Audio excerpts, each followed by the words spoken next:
ஆண்டவராகிய இயேசு கிறிஸ்துவின் நாமத்தில் உங்கள் அனைவரையும் வாழ்த்துகிறேன். இந்த நாளிலும் தேவன் கிருபையாய் அவர் சமூகத்தில் தேவ வசனங்களை தியானிக்கவும் அவருடைய ஈடு இணையற்ற ஆசீர்வாதங்களை பெற்றுக்கொள்ளவும் நமக்கு ஒரு வாய்ப்பு கொடுத்திருக்கிறார். ஆகவே நாம் ஜெபத்தோடு காணப்படுவோம். தேவனுடைய இணையற்ற ஆசீர்வாதங்களை பெற்றுக்கொள்வோம்.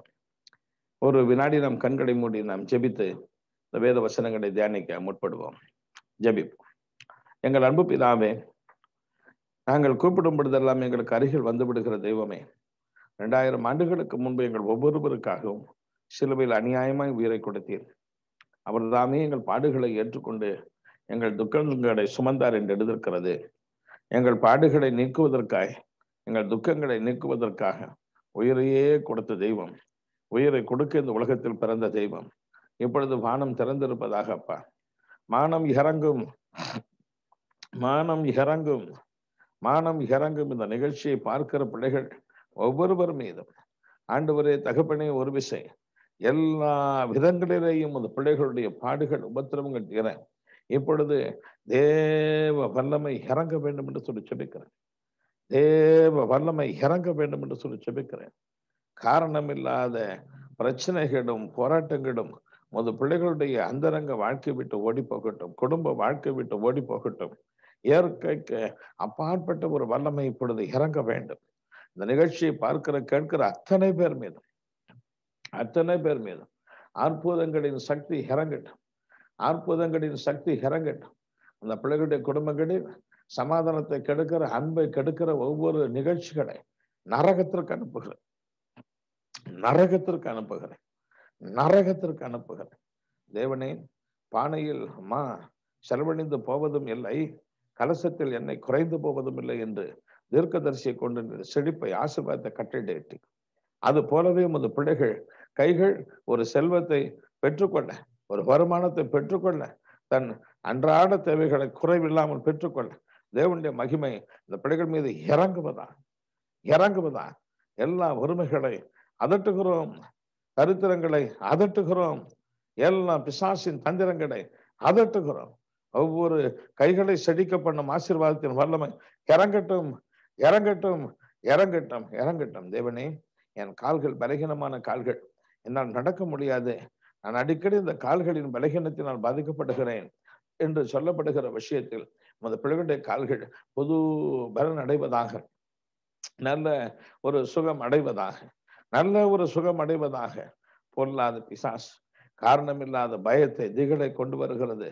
ஏதாகிலும் ஒரு கொடூரமான ஒரு வியாதி எனக்கு வந்து விடுமோ, கொடூரமான ஒரு வியாதி எனக்கு இருக்குமோ என்ற பய உணர்ச்சியை கொண்டு வருகின்ற அசுத்த ஆவிகள் வெளியே வா என்று கட்டளை கொடுக்கிறேன். பய உணர்ச்சியை கொடுக்கிற ஆவிகள் விதவிதமாய் காரணமற்ற பயம், எங்கு ஒரு கஷ்டப்பட்டு விடுவேனோ, எங்கு பாடுபட்டு விடுவேனோ, என் பாடுகள் பெரிதாகி விடுமோ, எவரும் எனக்கு உதவி செய்ய இல்லாமல் போவார்களோ என்றெல்லாம் தன் உள்ளத்தை அங்கலாய்க்க பண்ணுகிற அசுத்தாவின் வல்லமைகளை இப்பொழுது நரகத்திற்கு அனுப்புகிறேன். தேவ வல்லமை ஈடு இணையற்ற விதமாக இறங்கட்டும். தேவனே, இந்த நிகழ்ச்சியை பார்க்கிற பிள்ளைகள் மீது அற்புத சுகமளிக்க வல்லமை இறங்கட்டும், எலும்புகளில் வல்லமை இறங்கட்டும், நரம்பு மண்டலங்களில் தேவ வல்லமை இறங்கட்டும், அற்புத சுகமளிக்கும் சக்தி இறங்கட்டும். அந்தந்த சரீரத்தில் உண்டான எல்லா வலி வேதனைகள் ஓடி போகட்டும், எல்லா விதமான நரம்புகளில் உண்டான பாதிப்புகள் ஓடி போகட்டும், நரம்புகள் எடுக்கிற தன்மைகள் ஓடி போகட்டும். எல்லா சத்துருவின் வல்லமைகளை கட்டி போடுகிறேன். கண்ணுக்கு புலப்படாத அசுத்த ஆவிகள், அனுப்பப்பட்ட ஆவிகள், எல்லா கண்ணுக்கு புலப்படாத அசுத்த ஆவிகள், மாந்திரிக வல்லமைகள் என்ற இரவு 100க்கு 100 அழிக்கப்படுவதாக. எல்லா குடும்பங்களிலும் அதன் வல்லமைகள் 100க்கு 100 அழிக்கப்படுவதாக. உடைய அன்பு எத்தனை பெரிது என்பதை நினைத்தருளும். அதை உமது பிள்ளைகள் வாழ்க்கையில் இப்பொழுது காண்பித்தருளும். கிறிஸ்துவின் ஜீவன் இறங்கட்டும் என்று சொல்லி ஜெபிக்கிறேன். கிறிஸ்துவின் ஜீவன் இறங்கட்டும் என்று சொல்லி ஜெபிக்கிறேன். அந்தந்த கைகள் இப்பொழுது பலனடையட்டும், கால்கள் பலனடையட்டும், அந்தந்த சரீரத்தில் உண்டான வேதனைகள் நீங்கட்டும். தேவனே, என் கால்கள் செத்த கால்கள், என் கைகள் செத்த கைகளை போல மாறிவிட்டது என்று இனி சொல்ல வேண்டாம். இனி உமது பிள்ளைகளுடைய சரீரம் புது பலனை அடைவதாக, மனது ஒரு புது உற்சாகத்தை அடைவதாக. இந்த இருதயத்தில் உமது பிள்ளைகளுக்கு ஈடு இணையற்ற ஒரு ஆறுதலை ஊற்றும். அந்தந்த குடும்பத்தில் சமாதானம் பெருகட்டும். தேவனே, இவர்கள் பட்ட பாடுகளுக்கு தக்கதாய் துன்பத்தை கண்ட நாட்களுக்கு பதிலாக இவர்களை சந்தோஷப்படுத்தும் தேவ வல்லமை இறங்கட்டும் அப்பா.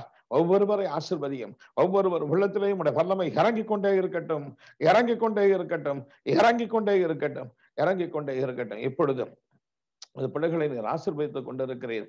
உமக்கு கொடான கொடி ஸ்தோத்திரம். எங்களோடு பேசும் இயேசுவின் நாமத்தில் பிதாவே, ஆமென். அன்பு தேவ பிள்ளைகளே, இன்று நான் தியானத்திற்கு எடுத்துக்கொண்ட வேத வசனம் மத்தேயு எழுதின சுவிசேஷம் 1ஆம் அதிகாரம் 23ஆம் வசனத்தை வாசித்து பார்க்கும் பொழுது, இதோ ஒரு கன்னிகை கர்ப்பவதியாகி ஒரு குமாரனை பெறுவாள், அவருக்கு இம்மானுவேல் என்று பெயரிடுவார்கள் என்று சொன்னான். இம்மானுவேல் என்பதற்கு தேவன் நம்மோடு இருக்கிறார் என்று அர்த்தமாம். தேவதூதன் மரியாளுக்கு நியமிக்கப்பட்ட புருஷனாகி யோசேப்புக்கு சொப்பனத்தில் சொல்லும் பொழுது இந்த வார்த்தைகளை சொன்னார். இம்மானுவேல் என்று எனக்கு பெயரிடுங்கள், இம்மானுவேல் என்று எனக்கு பெயரிடுங்கள். அதற்கு தேவன் நம்மோடு இருக்கிறார் என்று அர்த்தமா. ஆண்டவராகிய தேவனுடைய மனது எப்படிப்பட்ட ஒரு மனது? 1 யோவான் 4:8 தேவன் அன்பாய் இருக்கிறார் என்ற அன்பை பாருங்கள். அவர் ஒரு மனிதனோடு இருக்க விரும்புகிறவராய் இந்த வார்த்தையில் சொல்லுகிறார். தேவன் நம்மோடு இருக்கிறார் என்று பொருள் படும்படி எனக்கு இம்மானுவேல் என்று பெயரிடுங்கள் என்று சொன்னார். பல ஆண்டுகளுக்கு முன்பு ஒரு குறிப்பிட்ட ஒரு சகோதரி வெளி தேசத்தில் வேலை செய்தார்கள். நல்ல வேலை, நல்ல வருமானம், நல்ல கணவர், நல்ல குடும்பம். ஆனால் அவர்களுக்கு ஒரு அருமையான சிறு ஆண் பிள்ளை ஒன்று இருந்தது. ஆனால் அந்த தேசம் அந்த ஆண் பிள்ளையை அவர்கள் தன்னோடு வைத்துக் கொள்வதற்கு அனுமதி கொடுக்கவில்லை. வேறு வழி இல்லாமல் தன்னுடைய பூர்வீக சொந்த தேசமாகிய இந்தியாவில், தமிழ்நாட்டில், சென்னையில் தன் உடன் பிறந்த சகோதரி வீட்டில் அவனை விட்டிருந்தார்கள். ஆனால் இந்த பிள்ளைகள் வேலைக்கு போய்விட்டு வருவார்கள். வந்தவுடன் உடனே தன் மகனை நினைப்பார்கள். ஐயோ, என் மகன் எப்படி இருக்கிறான், அவன் சாப்பிட்டானா, அவன் நன்றாய் இருக்கிறானா என்று விசாரிப்பார்கள். அவனும் அங்கு அழுது கொண்டே இருப்பான். எனக்கு அம்மா வேண்டும் என்று அழுது கொண்டே இருப்பான். நல்ல நாட்கள் வரும் பொழுது அவருடைய உள்ளம் கண்ணீரால் நிறைந்தது. என்று என் பிள்ளைகளை என் பிள்ளையை பார்ப்பேன், என் பிள்ளை என்னோடு வந்து சேரும், என் பிள்ளை என்னோடு வந்து சேரும்படி இந்த அரசு ஒரு அனுமதி கொடுத்தால் எத்தனை நல்லது. அந்த தாயின் உள்ளம் ஏங்கினது. அந்த மகனுடைய சிறு பிள்ளையின் உள்ளமும் கூட ஏங்கினது. அன்பு தேவ பிள்ளைகளே, இதைத்தான் தேவன் சொல்லுகிறார். எப்படி அந்த தாயின் உள்ளம் ஏங்கினதோ அப்படித்தான் தேவனுடைய உள்ளம் இயங்குகிறதா. ஏதேன் தோட்டத்தில் ஆதாம் ஏவாள் என்று சொல்லப்பட்ட தன் முதல் சிருஷ்டியோடு சஞ்சரித்த தேவன், அவர் பாவம் செய்த பிறகு ஆதியாகமம் 3ஆம் அதிகாரம் 23, 24 அவர்களை இந்த தோட்டத்தை விட்டு தேவன் விரட்டி விட்டார்.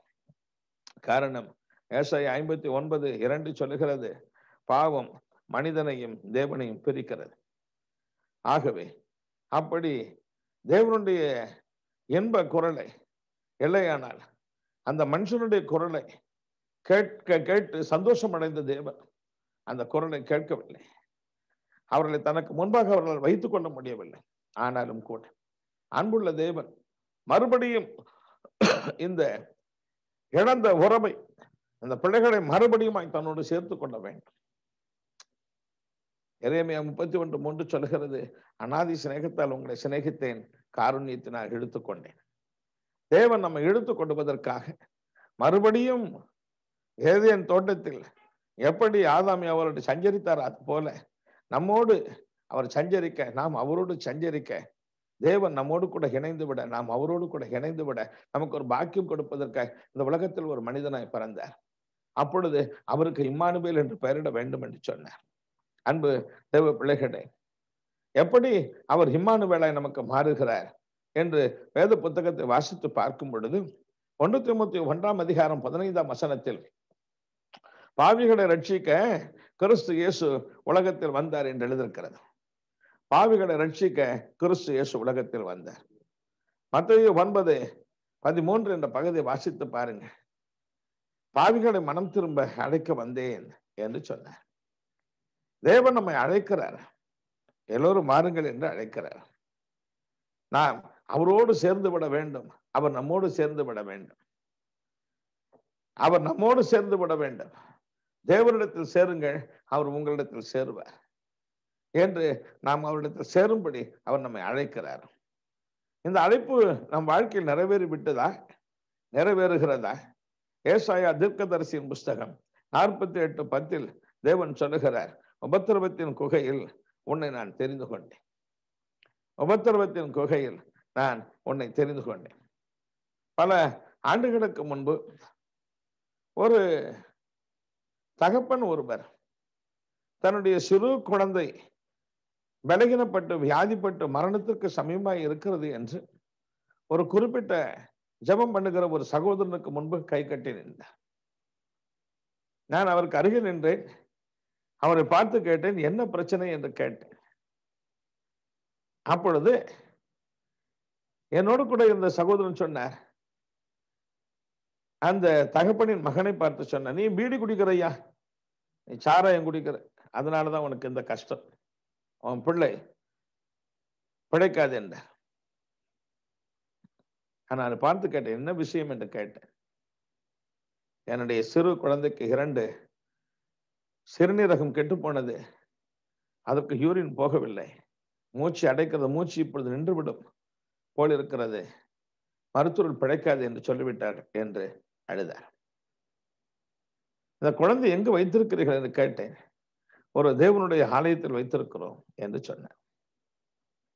அந்த நேரத்தில் பாருங்கள், என்னையும் அறியாமல் என் வாயிலிருந்து ஒரு வார்த்தை புறப்பட்டது. நான் சொன்னேன், குழந்தைக்கு சுகமாகிவிட்டது, அந்த குழந்தையை தூக்கி கொண்டு போங்கள் என்று. அவர் யார் என்று எனக்கு தெரியாது, நான் யார் என்று அவருக்கு தெரியாது. நான் சொன்ன வார்த்தைகளை அப்படியே நம்பினார், அப்படியே ஓடி போனார். அந்த குழந்தைக்கு அந்த யூரின் நன்றாக போயிருந்தது, அந்த உடம்பில் இருந்த வியாதி மறைந்து போனது, 100க்கு 100 அந்த பிள்ளை சுகமானது. ஆச்சரியத்திலும் ஆச்சரியம். அன்று முதல் அவர்கள் முழு குடும்பமாய் இயேசுவை வணங்குகிறவர்களாய் மாறிவிட்டார்கள். அந்த ஒரு உபத்திரமும் அவர்கள் தேவனை அண்டிக் கொள்ள வைத்தது. தேவனும் அந்த தருணத்தை பயன்படுத்தி கொண்டார். மனம் இறங்கினார். அந்த பிள்ளைகளுக்கு ஒரு சுகம் கொடுத்தார். அந்த முழு குடும்பத்தை அவர் அணைத்துக் கொள்ள தவறவில்லை. அன்பு தேவ பிள்ளைகளே, நீங்களும் நானும் கூட இப்படித்தான் கிறிஸ்துவண்டை வந்தோம். இப்படிதான் ஒரு உபத்திரம் நம்மை அண்டிக் கொள்ளுகிறது. தேவனிடத்தில் புலம்புகிறோம், என்னை காப்பாற்றும், என்னை மன்னியும் என்று கதறுகிறோம். தேவன் மனம் இறங்குகிறார். அந்த முடிவு என்ன? தேவன் நம்மை தெரிந்து கொள்ளுகிறார். நாம் அவரை அண்டிக் கொள்ளுகிறோம். எப்படி தெரிந்து கொள்ளுகிறார்? வேதம் சொல்லுகிறது, 1 யோவான் 3:1, யோவான் 1:12, நம்மை தேவனுடைய பிள்ளைகள் என்று அவர் அழைக்கிறார். என் பிள்ளைகள் என்று அழைக்கிறார். அன்பு தேவ பிள்ளைகளே, நமக்கு தேவன் பாராட்டின கிருபை எத்தனை பெரிது என்று பாருங்க. ஆனால் இந்த அனுபவத்திற்கு பிறகு தேவன் நமக்கு செய்த ஒரு பெரிய காரியம் என்ன தெரியுமா? பாவங்களை மன்னித்தனை காப்பாற்ற வேண்டும் என்று நாம் கெஞ்ச ஆரம்பித்த உடன் தானே அவர் ஒரு பக்கம் நம் பாவங்களை மன்னித்து நம் வாழ்க்கையின் அசுத்தங்களை நம்மை விட்டு அகற்றி நம்மையும் அறியாமல் நம்மை ஒரு புதிய பாத்திரமாய் மாற்றுகிறார். அப்படி மாற்றும் பொழுது ஒரு பக்கம் எபேசியர் 2:13 படி தேவன் நமக்கு சமீபமாய் வந்து விடுகிறார். மறுபக்கம் ஏசாயா 57:15 படி நமக்குள்ளாகவே வந்து வாசம் பண்ணுகிறவராய் மாறிவிடுகிறார். இந்த அனுபவத்திற்கு பிறகு நம் உள்ளத்தில் அவர் புது ஒரு மனதை, ஒரு புதிய சிந்தையை எசேக்கியேல் 36:25, 26, 27 படி கொடுக்கிறார். எப்படிப்பட்ட ஒரு சிந்தை? நாம் தேவனுக்கு பிரியமாய் வாழ வேண்டும், வேதத்தை வாசிக்க வேண்டும், தவறான பாவ பழக்க வழக்கங்களுக்கு போகக்கூடாது என்ற ஒரு மனதை கொடுக்கிறார். இந்த மனது என்ன சொல்லுகிறது? நேரம் கிடைக்கும் பொழுதெல்லாம் வேதத்தை வாசிக்க வேண்டும், நேரம் கிடைக்கும் பொழுதெல்லாம் ஜெபம் பண்ண வேண்டும். இப்படிதான் நம்முடைய மனது பாருங்க, தேவனுக்கு பிரியமானதை செய்கிற ஒரு மனதாக மாறுகிறது. அதை பற்றி யோவான் 8:29 வாசித்து பார்க்கும் பொழுது, நான் பிதாவுக்கு பிரியமானவைகளை எப்பொழுதும் செய்கிறேன். அப்படி நான் செய்கிறபடினா என்னை அனுப்பின பிதா என்னோடு கூட இருக்கிறார், அவர் என்னை தனியே இருக்க விடவில்லை என்று இயேசு தன் சொந்த அனுபவத்தை சொன்னாரே, அதே அனுபவத்தை நமக்கும் கொடுத்து விடுகிறார். நம்மையும் அறியாமல் தேவனுக்கு பிரியமானதை செய்யும்படி நம் உள்ளத்தில் நாம் தவிக்கிறோம், துடிக்கிறோம். அதற்காக தேவனிடத்தில் கெஞ்சுகிறோம்.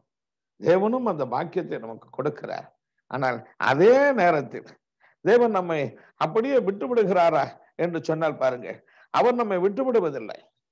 அவர் நம்மை விட்டு விடுவதில்லை என்று நாம் தேவனுக்கு நம்மை ஒப்புக் கொடுத்தோம். அன்று முதல் நமக்கு எல்லாவற்றையும் ஒரு கொடுக்கிற மாறிவிடுகிறார். மத்தேயு 6:33 சொல்லுகிறது, 3 யோவான் 2 சொல்லுகிறது, ஆகாய் 2:19 சொல்லுகிறது, இன்று முதல் உங்களை நான் ஆசீர்வதிப்பேன் என்று சொன்னார். எல்லாம் உங்களுக்கு கூட கொடுப்பேன், எல்லாவற்றிலையும் நீங்கள் வாழ்ந்து சுகமாய் இருப்பீர்கள் என்றார். அன்பு தேவ பிள்ளைகளே, என் 21 வயதில் என் ஹிருதயத்தை ஆண்டவருக்கு கொடுத்தேன். கண்ணீரோடு அவரை நோக்கி கெஞ்சினேன். பாவங்களை மன்னியும், என்னை காப்பாற்றும் என்றேன். என் வாழ்க்கையில் வந்தார், என் வாழ்க்கையை மாற்றினார். அவருக்கு பிரியமானதை செய்ய வேண்டும் என்ற ஒரு ஆசை என் உள்ளத்தில் கொடுத்தார். ஒவ்வொரு நாளும் அவரை நோக்கி வேண்டிக் கொண்டேன். என் வாழ்க்கை மாறினது. தேவனோ தகுதியற்ற என் மீது இறங்கினார். என் வாழ்க்கையின் பாடுகளை, உபத்திரவங்களை மாற்றி என்னோடு கூட இருக்கிறவராய், என்னை ஆசீர்வதிக்கிறவராய் மாறினார். அன்பு தேவ பிள்ளைகளே, ஒரு பக்கம் பாவம் போனது, மறுபக்கம் பாடு போனது. தகுதியற்ற என்னையோ தேவன் ஆசீர்வதித்தார். இன்று அப்படித்தான் உங்களையும் என்னையும் தேவன் ஆசீர்வதிக்க போகிறார். அவர் இதற்காகவே அவர் சொல்லுகிறார், நான் இம்மானுவேல், நான் இந்த ஜனங்களை ஆசீர்வதிக்க போகிறேன். இந்த ஜனங்களை நான் கைவிட மாட்டேன், இவர்களோடு கூட இருப்பேன். அன்பு தேவ பிள்ளைகளே, உங்களை தைரியப்படுத்திக் கொள்வீர்களா? உங்களை திடப்படுத்திக் கொள்வீர்களா? தேவன் நம்மோடு கூட இருப்பார். அவருக்கு பிரியமாய் வாழக்கூடிய ஒரு மனதை, சிந்தையை நமக்கு கொடுப்பார். அவருக்கு பிரியமாய் வாழ்வோம். அதே நேரம் நம் வாழ்க்கையின் பிரச்சனைகளை எடுத்து போடுவார். நமக்கு எல்லா விதங்களிலும் அவர் உதவி செய்வார். இது ஒரு பக்கம். இப்படித்தான் உங்களையும் என்னையும் தேவன் இழுத்துக் கொள்ளுகிறார், அணைத்துக் கொள்ளுகிறார். அப்படிதான் ஒரு பாக்கியத்தை இன்று இரவு நமக்கு கொடுக்க போறார். இதற்காக 2000 வருஷங்களுக்கு முன்பு மனிதனாய் இறங்கி வந்தார். சிலுவையில் தன் உயிரை கொடுத்தார். 3ஆம் நாள் உயிரோடு எழுந்து என்றும் கூட நம் கண்ணுக்கு புலப்படாதவராய் நம்மை அழைக்கிறவராகவே இருக்கிறார். நான் இம்மானுவேல், நான் உங்களோடு கூட இருக்க வேண்டும். வாருங்கள், என்னிடத்தில் வாருங்கள், மனம் திரும்பும்படி வாருங்கள், வருத்தப்பட்டு பாரம் சுமப்பவர்களை வாருங்கள் என்று அழைக்கிறார். அவங்களை தைரியப்படுத்திக் கொள்ளுங்கள். தேவன் நம் கண்ணீரை துடைப்பார், நமக்கு நல்ல நாட்களை கொடுப்பார். இரண்டாவதாக, வேத புத்தகத்தை வாசித்து பார்க்கும் பொழுது, ஆண்டவராக இயேசு கிறிஸ்து ஒரு கிராமத்திற்கு போனார். அந்த கிராமத்தில் ஒரு குறிப்பிட்ட ஒரு வீட்டில் மார்த்தாள் என்ற ஒரு பெண் ஒருத்தி ஆண்டவராக இயேசுவை அன்போடு அழைத்து ஏற்றுக்கொண்டார். அந்த வீட்டில் மரியாள் என்று சொல்லப்பட்ட வேறொரு பெண் இருந்தாள். இயேசு என்ன சொல்லுகிறார் என்பதை கேட்டுக்கொண்டே அவர் பாதத்தில் உட்கார்ந்திருந்தாள். ஆனால் மார்த்தாள் பல வேலைகளை செய்து அவள் வருத்தப்பட்டு கொண்டிருந்தாள். இயேசு சொன்னார், லூக்கா 10:42 படி, இந்த மரியாள் தன்னை விட்டு எடுபடாத நல்ல பங்காகிய இயேசுவாகி என்னை தெரிந்து கொண்டாள் என்று சொன்னார். அன்பு தேவ பிள்ளைகளே, என்ன ஒரு ஆச்சரியம் பாருங்க. அந்த பெண் ஆண்டவராக இயேசு கிறிஸ்துவின் வார்த்தைகளை கேட்டாள். அந்த வார்த்தைகளை கேட்டு அதன்படி நடக்கும்படி தன்னை ஒப்புக் கொடுத்தாள். வேத புத்தகத்தில் எழுதியிருக்கிற வார்த்தைகள் எல்லாம் தேவனை பற்றினது. அந்த வார்த்தைகள் தேவ வார்த்தைகள், ஜீவ வார்த்தைகள். அந்த வார்த்தைகளை பற்றி எபிரேயர் 4:12 சொல்லுகிறது, அதில் ஒரு வல்லமை உண்டு.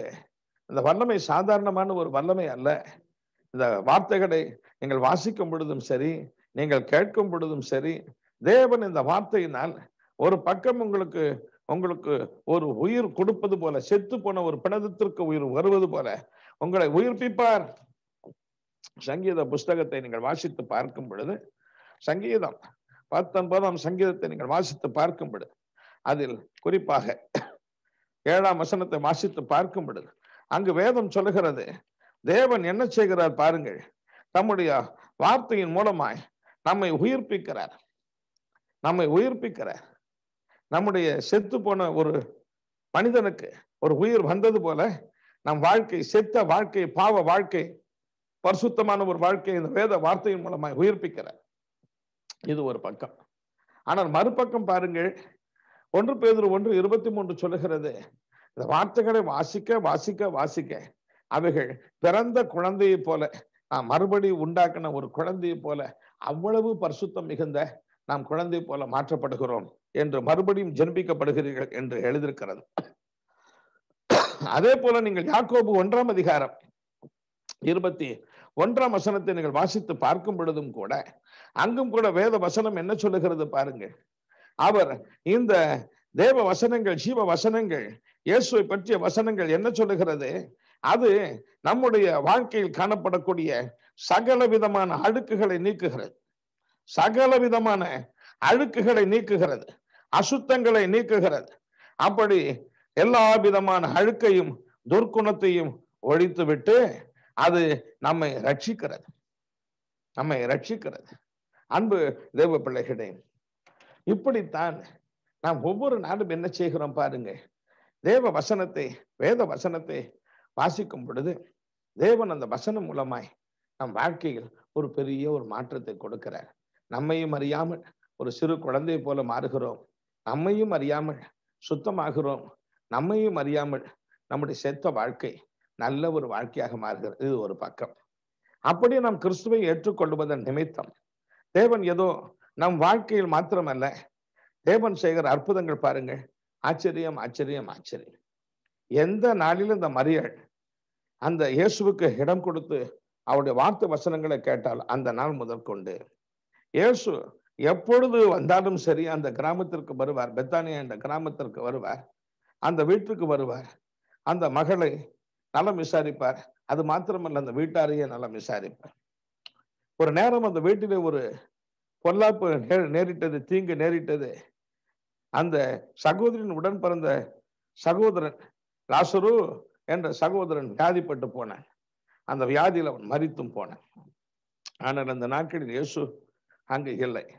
அவன் மரித்து ஏறக்குறைய 4 நாட்கள் ஆன பிறகு இயேசு அந்த வீட்டிற்கு வந்தார். இயேசுவை கண்டவுடன் இந்த அவரை ஏற்றுக்கொண்ட பாதத்திலிருந்து அவர் வசனங்களை கேட்ட அந்த மரியாள் அழுதார். ஆண்டவரே, நீர் எங்களோடு கூட இருந்திருந்தால் எங்கள் சகோதரன் மரித்திருக்க மாட்டானே என்று அழுதார். மார்த்தாலும் அப்படித்தான் அழுதார். இயேசு கேட்டார், அவனை எங்கே வைத்திருக்கிறீர்கள் என்று. அவருடைய கல்லறைக்கு அருகில் இருந்து கண்ணீர் வடித்தார். பெத்தானியா கிராமத்து ஜனங்களும் கூட அவருடைய கண்ணீரை கண்டு அவர்களும் அழுதார். இயேசு அவர்களோடு கூட இருந்து அந்த ரோமர் 12:12 சொல்வது போல, அழுகிறோடு கூட சேர்ந்து நீங்களும் அழுங்கள் என்று எழுதிக்கிறது போல, இயேசு அந்த குடும்பத்தோடு கூட சேர்ந்து அழுதார். அன்பு தேவ பிள்ளைகளே, நமக்கு ஒரு நல்ல ஆண்டவர் உள்ள பிள்ளைகளே, இந்த உலகத்தில் நாம் பாடுபட்டால், நாம் கஷ்டப்பட்டால், நம்மை கண்டு பரிகசிப்பதற்கு ஒரு கூட்டம் இருக்கிறது. நம்மை குற்றப்படுத்துவதற்கு ஒரு கூட்டம் இருக்கிறது. இவனுக்கு வேண்டும், இவளுக்கு வேண்டும், இன்னும் வேண்டும் என்று சொல்லுகிறவர்கள் ஒரு கூட்டம். ஆனால் அப்படிப்பட்ட மக்களுக்கு மத்தியில் உங்களுக்காக கவலைப்படுகிற ஒரு தேவன் உண்டு. நீ அழுதால் அவரும் அழுவார், நீ சிரித்தால் அவரும் சிரிப்பார். தாவீது சொல்லுகிறார், சங்கீதம் 40:17, நான் சிறுமையும் எளிமையுமானவன், கர்த்தரோ என் மீது நினைவாய் இருக்கிறார். கர்த்தரோ என் மீது நினைவாய் இருக்கிறார். தேவன் மரியாள் நிமித்தம் லாசருவை நினைத்தார். அவனை தன் சிநேகிதன் என்றார். லாசரு, எங்கே போனாய்? ஐயோ, எனக்கு சிநேகிதன் ஆயிற்றே, லாசருவே வெளியே வா என்றார். மரித்து போனவன் சரீரம் உயிர் பெற்றது. அன்பு தேவ பிள்ளைகளே, நீங்கள் ஒருவர் உங்கள் குடும்பத்தில் இயேசு கிறிஸ்துவை ஏற்றிருக்கலாம். உங்கள் நிமித்தமாய் தேவன் உன் குடும்பத்தில் உள்ள அத்தனை பேருக்கும் ஒரு இரக்கம் செய்வார். ஒரே ஒரு நோவா தேவன் மீது பக்தியாக இருந்தான். தேவன் அவன் நிமித்தம் அவன் வீட்டார். அவனை அல்லாமல் ஒரு 7 பேருக்கு ஒரு இரக்கத்தை அவர் காண்பிக்கவில்லையா? அதே தேவன் லாசருவை உயிரோடு எழுப்பின தேவன் என்று இரவு உங்களுக்கு ஒரு உயிர்ப்பிப்பை கொடுப்பார். ஒருவேளை நான் கிறிஸ்துவை விட்டு பின்வாங்கி போனேன், கர்த்தருக்காக எனக்கு வாழ முடியவில்லை என்று நீங்கள் சொல்லுகிறீர்களோ, மீண்டும் உங்களை எழுப்புவார், மீண்டும் உங்களை உயிர்ப்பிப்பார். இது ஒரு பக்கம். மறுபக்கம், எங்கு இந்த கொடூரமான ஒரு வியாதி என்னை பிடித்து விடுமோ, மரணம் என்னை பிடித்து விடுமோ என்று கவலைப்படுகிறீர்களோ, தேவன் உங்களை காப்பார். தேவன் உங்களை காப்பார். அவருடைய வார்த்தை, அவருடைய வசனங்கள் உங்களுக்குள்ள இருக்கிறது. அந்த வார்த்தை சாதாரணமா இல்லை. வேதம் சொல்லுகிறது, யோவான் 1:14 சொல்லுகிறது, அந்த வார்த்தை மாம்சமாகி கிருபையினாலும் சத்தியத்தினால் நிறைந்தவர்கள் நமக்குள் வந்து வாசம் பண்ண, அவர் மூலமாய் கிருபையின் மேல் கிருபை பெற்றோம். அந்த கிருபை என்ன செய்கிறது? வேதம் சொல்லுகிறது, எரேமியாவின் புலம்பல் 3:22-23 வசனங்கள் சொல்லுகிறது, நீங்கள் நிர்மூலமாகாமல் இருப்பது என் கிருபை. என் கிருபை என் இரவு நம்மை உயிர்ப்பிப்பார். நம் வாழ்க்கையில் இருக்கக்கூடிய விட முடியாத கெட்ட பழக்க வழக்கங்களை அடித்து போடுவார். அதே நேரம் நாம் செத்தவர்களை போல இருக்கிறோமோ, வாழ்க்கையில் பாடுகளை அனுபவிக்கிறோமோ, தேவன் நம்மை காப்பாற்றுவார். நம்முடைய செத்த தன்மைகளை மாற்றுவார். மரணத்தை குறித்து பயப்படுகிறோமோ, மரணத்தை நரகத்தில் போடுவார். வேதம் சொல்லுகிறது, எபிரேயர் 5:7, நம்மை மரணத்திலிருந்து ரட்சிக்க வல்லமை உள்ள தேவன் நம்முடைய தேவன். மரணத்திலிருந்து நம்மை ரட்சிக்க வல்லமை உள்ளவர். போகட்டும்.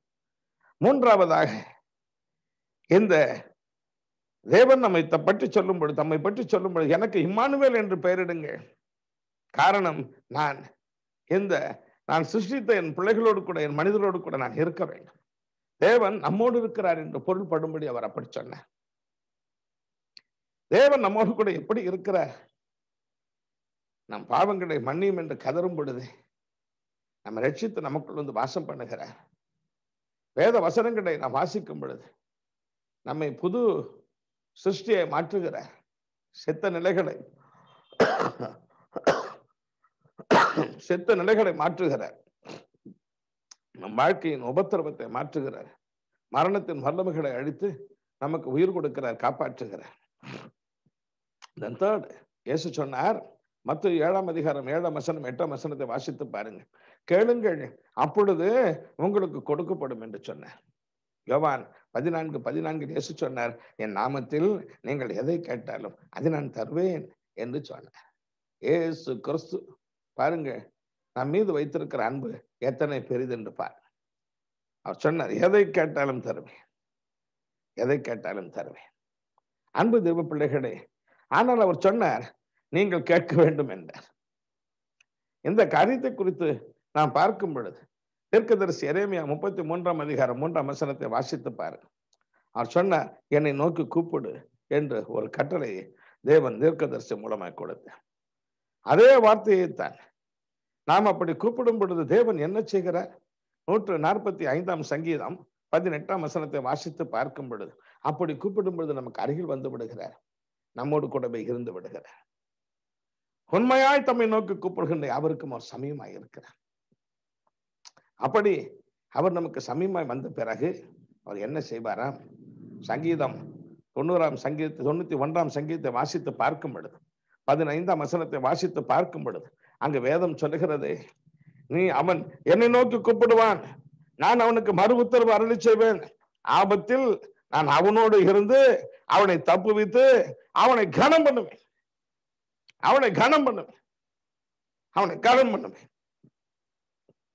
ஒரு பக்கம் தேவன் நம்மை தப்பு வைக்கிறார்.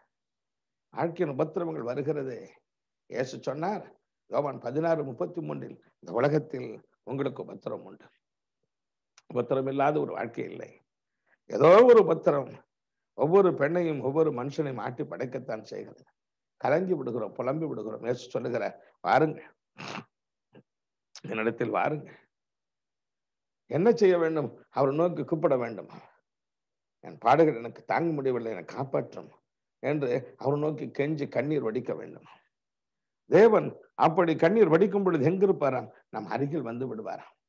சங்கீதம் 121 சங்கீதத்தை நீங்கள் வாசித்து பார்க்கும் பொழுது தாவீதின் சங்கீதம் சொல்லுகிறது, எனக்கு ஒத்தாசை வரும் பர்வதங்களுக்கு நேராய் என் கண்களை நான் ஏறெடுப்பேன். வானத்தையும் பூமியும் உண்டாக்கின கர்த்தரிடத்திலிருந்து எனக்கு ஒத்தாசை வரும் என்று சொல்லி அங்கு வேதம் சொல்லுகிறது. அப்படி பட்ட மனுஷனுக்கு ஒத்தாசை தேவன் கொடுக்கிறாரே, அந்த தேவன் என்ன செய்கிறார்?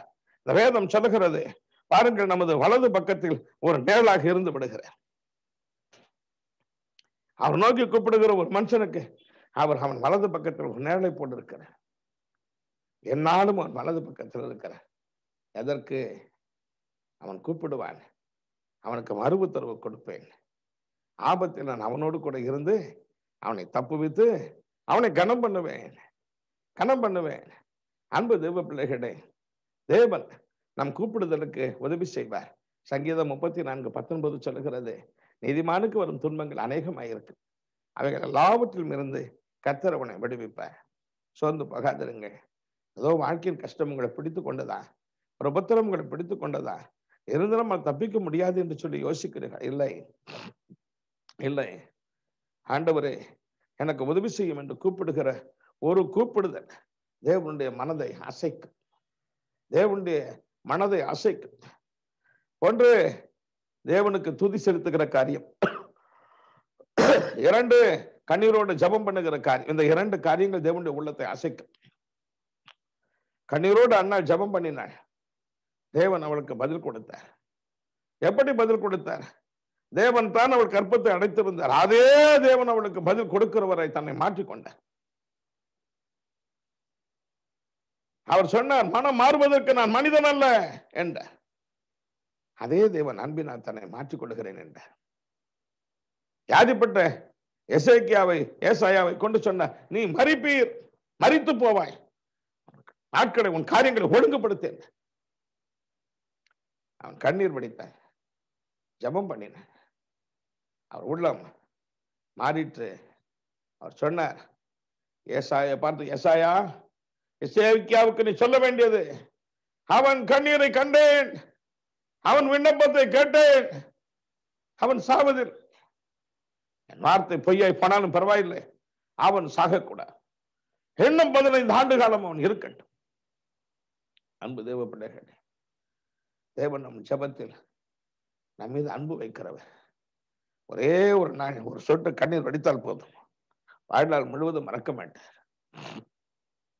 நாம் கண்ணீர் வடிக்கும் பொழுது உலக மக்கள் சந்தோஷம் அடைவார்கள். நீங்கள் அழும் பொழுது உலகம் சிரிக்கும். ஆனால் நீங்களும் நான் அழும் பொழுது இயேசுவோ அழுவார். ஐயோ, என் மகள் அழுகிறாள், என் மகன் அழுகிறாள், நான் அவனுக்கு உதவி செய்ய வேண்டும் என்று சொல்வார். இதற்காகத்தான், உங்களுக்கும் எனக்கும் உதவி செய்வதற்காகத்தான், உங்களுக்கும் எனக்கும் கண்ணீரை துடைப்பதற்காகத்தான், உன் வாழ்க்கையில் ஒரு அற்புதத்தை செய்வதற்காகத்தான். நீ கூப்பிடும் பொழுதெல்லாம் நான் உன்னோடு கூட இருக்கிறேன். நீ கூப்பிடு, நான் உன்னோடு இருக்கிறேன், உன்னோடவே இருந்து விடுகிறேன் என்று சொல்றேன். அன்பு தேவ பிள்ளைகள், நாம் பெற்றிருக்கிற தேவன் ஒரு அருமையான ஒரு தெய்வம். உங்களை தைரியப்படுத்திக் கொள்ளுங்க, உங்களை திடப்படுத்திக் கொள்ளுங்க. உங்கள் வாழ்க்கை இதோடு முடிந்து போய்விடுமோ, இதோடு அநியாயமாய் உங்கள் வாழ்க்கை முடிந்து போய்விடும். இல்லை, வேதம் சொல்லுகிறது, நீங்கள் நாளுக்கு நாள் விருத்தி அடைவீர்கள். நாளுக்கு நாள் கர்த்தரை தேடுகிறவர்களுக்கு ஒரு நன்மையும் குறைவுபடுவதில்லை. தாவீது தேவனை தேடினார், அவனை தேவன் அரசனாக மாற்றினார். 2 சாமுவேல் 5:4 சொல்லுகிறது, நாளுக்கு நாள் விருத்தி அடைந்தான் இந்த தாவீது, சேனைகளின் கர்த்தர் அவனோடு கூட இருந்தார். அந்தி சந்தி மத்தியான வேளையில் தியானம் பண்ணி அவரை நோக்கி முறையிடுவேன், நான் துயரப்பட்ட நாளில் அவரை நோக்கி கூப்பிடுவேன், அவர் என் விண்ணப்பத்தை கேட்பார். சங்கீதம் 86:7 படி சொல்லுகிறார். நீங்களும் உபத்திரவத்தில் அழலாம், கூப்பிடலாம். அவர் சொல்லுகிறார், நான் இம்மானுவேல் வந்திருக்கிறேன், உங்கள் அருகில் வந்திருக்கிறேன், நான் உங்களுக்கு உதவி செய்வேன். உங்களை தைரியப்படுத்திக் கொள்ளுங்க. ஜெபம் ஏன் போகாதே, உன் அழுகை வீண் போகாது, உன் புலம்பல் வீண் போகாது, உன் துன்பம் துக்கம் வீண் போகாது. அதற்கு ஒரு பதில் உண்டு.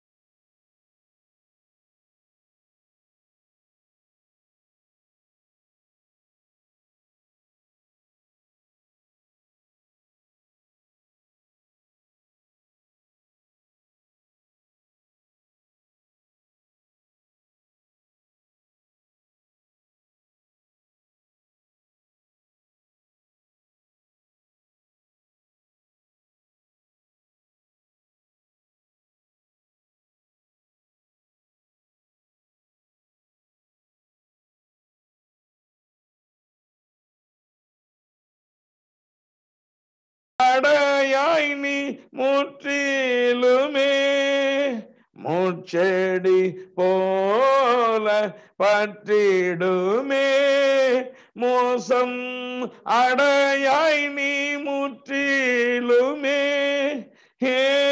ஏங்கிடாது நீ நேசரதில் தோன்றுவாரே, ஏங்கிடாது நீ நேசரதில் தோன்றுவாரே.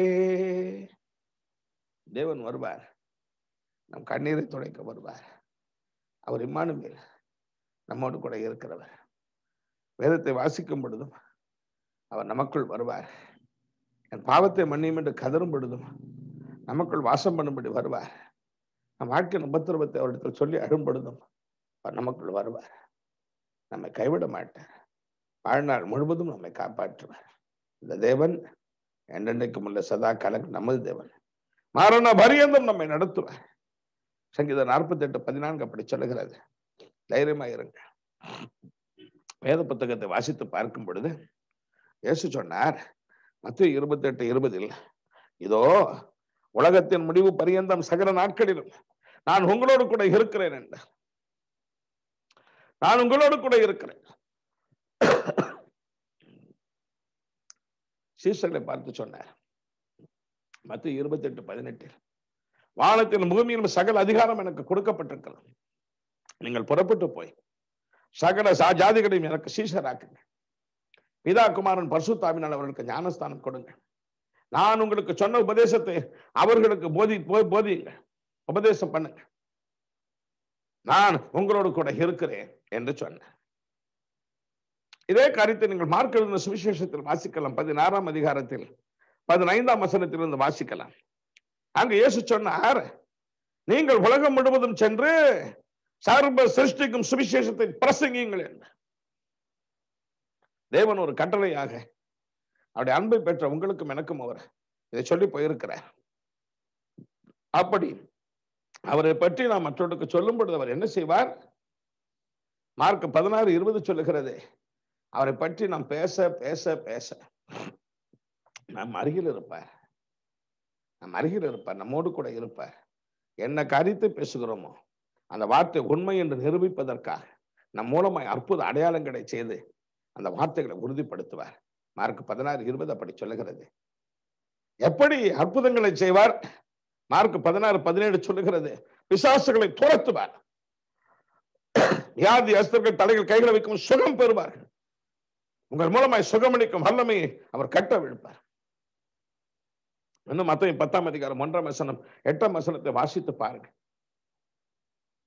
யோவான் 3ஆம் அதிகாரம் 2ஆம் வசனத்தை வாசித்து பாருங்க. ஒரு மனிதனோடு தேவன் இருக்கிற எதற்காக? அற்புதங்களை செய்வதற்காக. ஒரு மனிதனோடு தேவன் இராவிட்டால் இப்படிப்பட்ட அற்புதங்களை செய்ய இயலாது. சோர்ந்து போகாதிருங்க. இயேசு உங்களோடு கூட இருக்கிறாராம், என்னோடு கூட இருக்கிறாராம். எதற்கு? நாம் யாருக்கு இயேசு உங்களுக்கு உதவி செய்வார் கவலைப்படாதீர்கள் என்று சொல்லுகிறோமோ அவர்களுக்கு உதவி செய்வதற்கு. இயேசு உங்களுக்கு சுகம் கொடுப்பார் என்று சொல்லுகிற அவர்களுக்கு சுகம் கொடுப்பதற்கு. அன்பு தேவ பிள்ளைகளே, என்று கிறிஸ்து இயேசுவை நீங்கள் மற்றவர்களுக்கு மற்றவருடைய கண்ணீர் துடைக்கப்பட வேண்டும் என்ற ஒரு ஆவலில் சொல்லுகிறீர்களோ, அன்றைய கிறிஸ்து உங்களோடு கூட வந்து விடுவார். யாத்திராம் 20:24 சொல்லும்படி, என் நாமத்தை பிரஸ்தாபப்படுத்துகிற எந்த ஸ்தானத்திலும் நான் வருவேன். நான் வந்து உன்னை ஆசீர்வதிப்பேன். ஒரு பக்கம் நம்மை ஆசீர்வதிப்பார், அதே நேரத்தில் நாம் யாருக்கு இந்த இயேசு பற்றி சொல்லுகிறோமோ அவர்களையும் ஆசீர்வதிப்பார். அவர்களையும் ஆசீர்வதிப்பார்.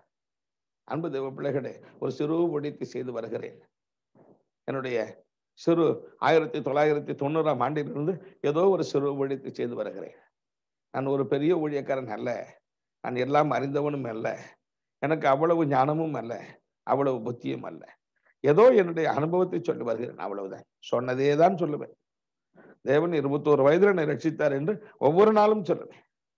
எனக்கு அதை தவிர வேறு ஒன்றும் தெரியாது. ஆனா இந்த வார்த்தைகளை சொல்லிதான் மக்களுக்கு ஜெபம் பண்ணுகிறேன்.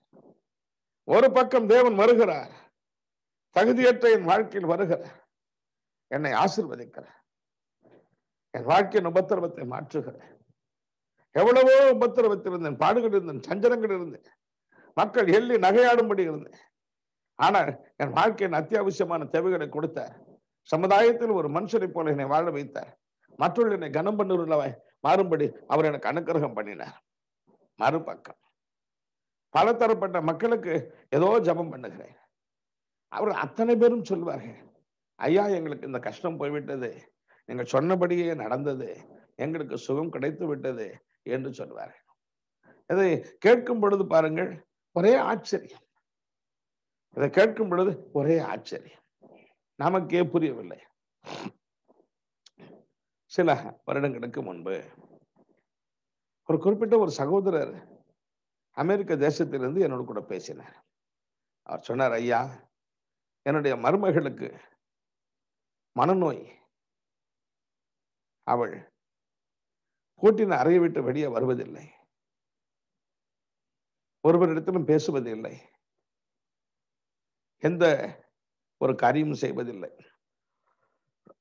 எங்கள் வாழ்க்கை கண்ணீராய் மாறி போனது, என்ன செய்வோம் என்ன செய்வது என்று தெரியவில்லை என்றார். நான் சொன்னேன், எனக்கும் என்ன செய்வது என்று தெரியவில்லை, ஆனால் ஒன்று வேண்டுமானால் நாம் செய்வோம்.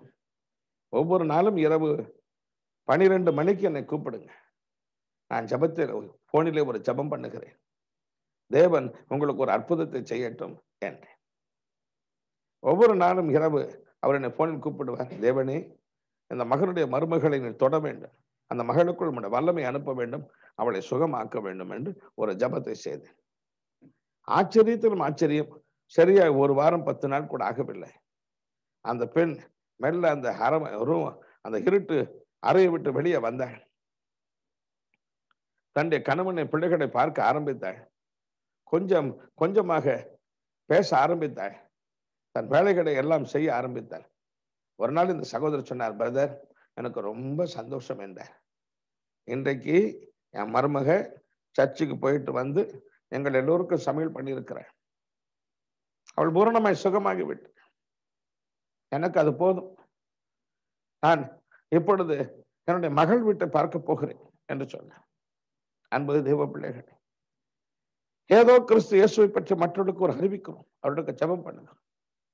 தேவன் நமக்கு மாத்திரமல்ல, நம்மை சார்ந்தவர்களுக்கும் அவர் உதவி செய்கிறார். அவர் நம்மோடு கூட இருக்கிறவராய்த்தான் இருக்கிறார். அவர் சொல்லுகிறார், நான் இம்மானுவேல், நான் இம்மானுவேல். எப்படிப்பட்ட இம்மானுவேல்? கண்ணீரெல்லாம் துடைப்பார், கண்மணி போல் காப்பார், கண்ணீரெல்லாம் துடைப்பார், கண்மணி போல் காப்பார், கார்மேகம் போன்ற கஷ்டங்கள் வந்தாலும் கருத்துடன் உன்னை காத்திடுவார், கார்மேகம் போன்ற கஷ்டங்கள் வந்தாலும் கருத்துடன் உன்னை காத்திடுவார். இயேசு அழைக்கிறார், இயேசு அழைக்கிறார், ஆவலாய் உன்னை தம் கரங்கள் நீட்டியே இயேசு அழைக்கிறார். ஆவலாய் உன்னை தம் கரங்கள் நீட்டியே இயேசு அழைக்கிறார். சோர்ந்து போகாத. இயேசு நம் அத்தனை பேருடைய கண்ணீரை துடைப்பார். அறிவிக்கிற தேவ ஊழியர்களே, உங்கள் கண்ணீரை துடைப்பார். இயேசு பற்றி கேள்விப்படுகிற என் அன்பு சகோதரர்களே, சகோதரிகளே, உங்கள் கண்ணீரை துடைப்பார். அவர் உங்களுக்கு, நம் எல்லோருக்கும் இம்மானுவேல் நம் அருகில் இருக்கிறவரை மாறிவிடப் போகிறாரா? நம் கண்ணீரை துடைப்பதற்கு ஒரு வார்த்தைகளை சொல்லி நான் முடிக்க முயற்சிக்கிறேன். பாருங்க, வேத புத்தகத்தை வாசித்து பார்க்கும் பொழுது யோவான் எழுதின சுவிசேஷம் 14ஆம் அதிகாரம் 18ஆம் வசனத்தில் இயேசு தம்முடையவர்களை பார்த்து சொன்னார், நான் உங்களை திக்கற்றுள்ள விடேன் என்று சொன்னார். இந்த வார்த்தைகளை சொல்லுவதற்கு முன்பு அவர் சொன்னார், நான் போகிறேன், உங்களை விட்டு போகிறேன் என்று சொன்னார். நான் போகிறேன், உங்களை விட்டு போகிறேன், நான் பரலோகத்திற்கு போகிறேன், பிதாவினிடத்தில் போகிறேன், அதை பற்றி நீங்கள் கவலைப்பட வேண்டாம் என்று சொன்னார். எல்லா சிஷ்யர்களுக்கும் துக்கமுகம் ஏற்படும். எங்கு போகிறீர், எங்கு போகிறீர், எங்களை விட்டு எங்கு போக போகிறீர் என்று சொன்னார். யோவான் 16:7 படி அவர் சொன்னார், நான் போகிறது உங்களுக்கு நல்லது, நான் போன பிறகு உங்களுக்கு தேற்றவாளனை அனுப்புவேன் என்று சொன்னார். அன்பு தேவ பிள்ளைகளே, இயேசு இந்த உலகத்தை விட்டு சிலுவையில் அநியாயமாய் மரித்து தன் உயிரை கொடுத்து அவர் பரலோகம் போனார். சரியாய் அவர் மரித்த 50வது நாள் பெந்தேகோஸ்தே தினத்திலே பரிசுத்த ஆவியானவர் மனு மக்களுக்கு ஊற்றப்பட்டார். 120 பேருக்கு ஊற்றப்பட்டார். அந்த பரிசுத்த ஆவியை தான் இயேசு சொன்னார், நான் போகிறேன், மறுபடியும் பரிசுத்த ஆவியாய் நான் உங்களோடு கூட வருவேன், உங்களுக்குள் வாசம் பண்ணுவேன். யோவான் 14ஆம் அதிகாரம் 17ஆம் வசனத்தை வாசித்து பாருங்க. என்றென்றைக்கும் உங்களோடு கூட தங்கி இருக்கும்படி, உங்களுக்குள் வாசம் பண்ணும்படி ஒரு தேற்றவாளனாக சக்தி ஆவியாக நான் வருவேன் என்று சொன்னேன். தேவன் வருகிறார், தேவன் வருகிறார். அவர் வருகிறவர் எப்படி வருகிறார் பாருங்கள். ஒரு பக்கம் நமக்குள் தங்கி இருப்பாராம், நமக்குள் வாசம் பண்ணுவாராம். கேவலமான, பாவமான, அசுத்தமான இந்த மனிதன் வாழ்க்கையில் தேவன் வந்து வாசம் பண்ணுகிறார். எதற்கு? எதற்கு? இந்த மனுஷனை தேற்றுவதற்கு. ஒரு மனுஷனுடைய வாழ்க்கை துன்பம் நிறைந்தது, துக்கம் நிறைந்தது, சஞ்சலம் நிறைந்தது. அந்த மனுஷனை தேற்றுவதற்காக தெய்வம் அவனுக்குள் வருகிறேன் என்று சொல்லுகிறார். அந்த காரியத்தை குறித்து சொல்லும் பொழுதுதான் இயேசு சொன்னார், நான் உங்களை திக்கற்றவளாய் விடேன் என்று சொன்னார். உங்களை திக்கற்றவளாய் விடேன் என்று சொன்னார். அது மாத்திரமல்ல, யோவான் 14:21 அவர் சொன்னார், என்னை உங்களுக்கு வெளிப்படுத்துவேன், என்னை உங்களுக்கு காண்பிப்பேன். உபத்திரவத்தில் 10 பிள்ளைகளை இழந்து போனான், சொத்து சுகங்களை இழந்து போனான். தன்னை ஆறுதல் படுத்த வந்த சிநேகிதர்களும் அவன் மனதை வேதனைப்படுத்தினார். அவன் மனதை சஞ்சலப்படும்படி, கதறி அழும்படி அவனோடு பேசினார். அது நிமித்தம் கூடுதலாக மன வேதனைப்பட்டார் இந்த யோபு. அவனுடைய கண்ணீரை தேவன் பார்த்தார். யோபு 16:20 படி தேவன் நோக்கி அழுதான், என்னை காப்பாற்றும் என்று அழுதான். தேவன் அவனுக்குள் வாசமாய் இருந்தவர், அவனோடு கூட இருந்தவர். அவனை பார்த்து மனது உருகினார், அவனுக்கு முன்பு தோன்றினார். யோபு 42:5 படி அவன் தேவனை கண்டான். அவன் சொன்னான், நான் உம்மை குறித்து கேள்விப்பட்டிருக்கிறேன், இதுவரை உம்மை பார்த்ததில்லை, என்றுதான் உம்மை பார்க்கிறேன் என்று சொன்னான். உம்மை பார்க்கிறேன், உம்மை பார்க்கிறேன், பார்க்கிற பாக்கியம் எனக்கு கிடைத்திருக்கிறது என்று சொன்ன. தேவன் சொன்னார், யோபு நிதானமாய் பேசினேன், நான் உன்னை ஆசீர்வதிக்க வேண்டும், உன் சிறையிருப்பை மாற்ற வேண்டும், 2 மடங்கு உன்னை ஆசீர்வதிக்க வேண்டும், அதற்காக நான் நேரடியாக உன்னிடத்தில் வந்தேன். தேவன் பரிசுத்த பக்தர்களை ஆசீர்வதிப்பதற்காக பல நேரங்களில் அவர்களுக்கு முன்பு தோன்றுவது உண்டு. ஆதியாகமம் 17ஆம் அதிகாரம் 1ஆம் வசனத்தின்படி ஆபிரகாமுக்கு அவன் தோன்றினார். 99 வயதில் அவனுக்கு தோன்றினார். இனி நம் வாழ்க்கையில் என்ன நடக்கப் போகிறது, தன் வாழ்க்கை முடிந்தது என்று ஒருவேளை அவன் யோசித்தான். என்னவா அவனை பார்த்து சொன்னார், ஆபிரகாம் நான் சர்வ வல்லமை உள்ள தேவன், எனக்கு முன்பு உத்தமனாயிரு, இனி உன் பெயர் ஆபிரகாம் என்று அழைக்கப்பட வேண்டாம், ஆபிரகாம் என்று அழைக்கப்படட்டும். ஜாதிகளுக்கு தகப்பன், ஒரு பிள்ளை இல்லை என்று சொன்னாய், வானத்து நட்சத்திரத்தை போல உன் சந்ததியை மாற்றப் போகிறேன். சாராய், இனி உன்னுடைய பெயர் சாராய் அல்ல, சாராள் என்று சொல்லப்படட்டும். நான் உன்னை ஆசீர்வதிக்க போகிறேன், ஜாதிகளுக்கு தாய். அப்படியே வேத வசனம் சொல்லுகிற அவள் ஒரு குமாரனை பெற்றெடுத்து ஈசாக்கு என்று பெயரிட்ட. 100 வயது ஆபிரகாமுக்கும் 90 வயது சாராளுக்கும் ஒரு பிள்ளை பிறந்தது. அன்பு தேவ பிள்ளைகள், இந்த வாக்கியத்தை கொடுப்பதற்காக, அவர்களை ஆறுதல் படுத்துவதற்காக தேவனே நேரடியாக வந்தார். யோபுவை ஆறுதல் படுத்துவதற்காக அவர் நேரடியாக வந்தார். நீங்கள் பரிசுத்த ஆவியின் அனுபவத்தை பெறும் பொழுது, பரிசுத்த ஆவி அளவில்லாமல் உங்கள் மீது இறங்கும் பொழுது, பரிசுத்த ஆவியின் அனுபவத்தை பெற்றிருக்கிற பிள்ளைகளுக்கு தேவன் பாராட்டுகிற ஒரு கிருபை இதுதான். பிள்ளைகள், ஒரு நேரம் வரும் பொழுது இந்த பரிசுத்த ஆவி தேவனை கொண்டு வந்து உங்களுக்கு முன்பு நிறுத்தும், தன்னை கொண்டு வந்து உங்களுக்கு முன்பு நிறுத்தும். தேவன் உங்களோடு பேச வைக்கும். சாதாரண ஒரு மனிதனை போல் நம்மோடு பேசுவார்.